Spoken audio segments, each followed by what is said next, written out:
মোৰ ছাত্ৰ-ছাত্ৰীসকল তোমালোকৰ কাৰণে HSLC 2020 কাৰণে প্ৰয়োজনীয় কিছুমান ইম্পৰ্টেণ্ট কুৱেশ্যন গণিত বিষয়ৰ কিছুমান ইম্পৰ্টেণ্ট কুৱেশ্যন আলোচনা কৰি আছোঁ আৰু আজিৰ এই কুৱেশ্যনটো লৈছোঁ মই এজনে মোক কমেণ্ট কৰি সুধিছিল সেই কুৱেশ্যনটো তাৰ উত্তৰ দিবৰ কাৰণে এই ভিডিঅ'টো প্ৰস্তুত কৰিছোঁ আৰু তোমালোকৰো যদি এনেকুৱা কিছুমান প্ৰশ্ন থাকে খোজা তেতিয়াহ'লে উত্তৰ দিবৰ কাৰণে যদি সলিউশন লাগে তেতিয়াহ'লে মোক কমেণ্টত জনাবা ছাত্ৰ-ছাত্ৰীসকল আজিৰ প্ৰশ্নটো হ'ল কে কি মানৰ বাবে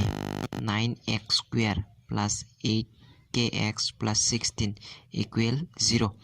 এই দ্বিঘাত সমীকৰণটোৰ মূল দুটা সমান হ'ব কি মানৰ কাৰণে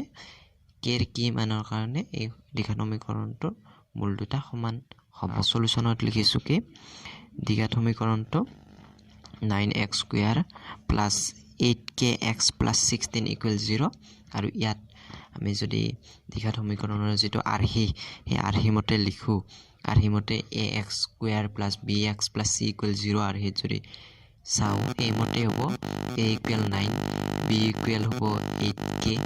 আৰু c = হ'ব 16 যেহেতু আমাক কোৱা আছে সমীকৰণটোৰ সমান মূল থাকিব বুলি কোৱা আছে গতিকে আমি শৰ্তমতে ল'ব পাৰো কি শৰ্তটো ল'ব পাৰো b² - 4ac = 0 এই শৰ্তমতে সমাধান কৰিম গতিকে b² - 4ac = 0 এই শৰ্তটো মতে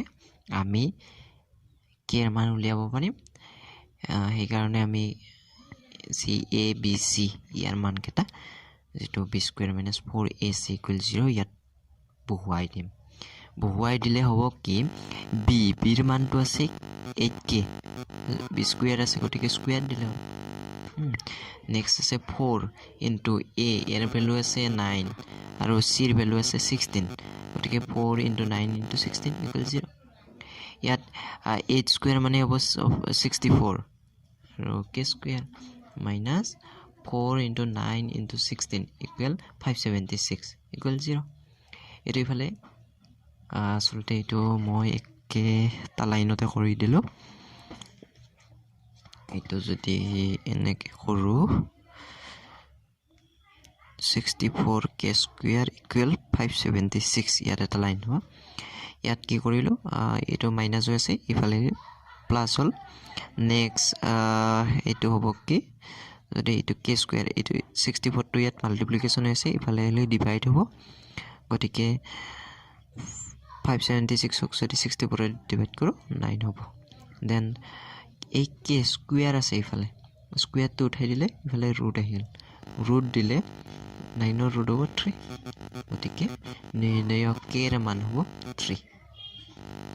নিৰ্ণয়ৰ কেৰ মানটো হ'ব 3 আৰু কেৰ মান 3 ৰ বাবে এই সমীকৰণটোৰ মূল দুটা সমান হ'ব গতিকে এই ভিডিঅটো ইমানতে সামৰিছো আৰু তোমালোকৰ কাৰণে প্ৰয়োজনীয় মেথছ এনেকুৱা যদি কিবা আছে তেতিয়াহলে জনাবা মোক তোমালোকৰ ৰিজাল্ট ভাল হোৱাৰ কাৰণে মই অহৰহ প্ৰচেষ্টা কৰিম আৰু এই ভিডিঅ'বোৰ চাবা চেনেলটো সাবস্ক্ৰাইব কৰি লবা যাতে এনেকুৱা ভিডিঅ'বোৰ পাই থাকিব পৰা সোনকালে ধন্যবাদ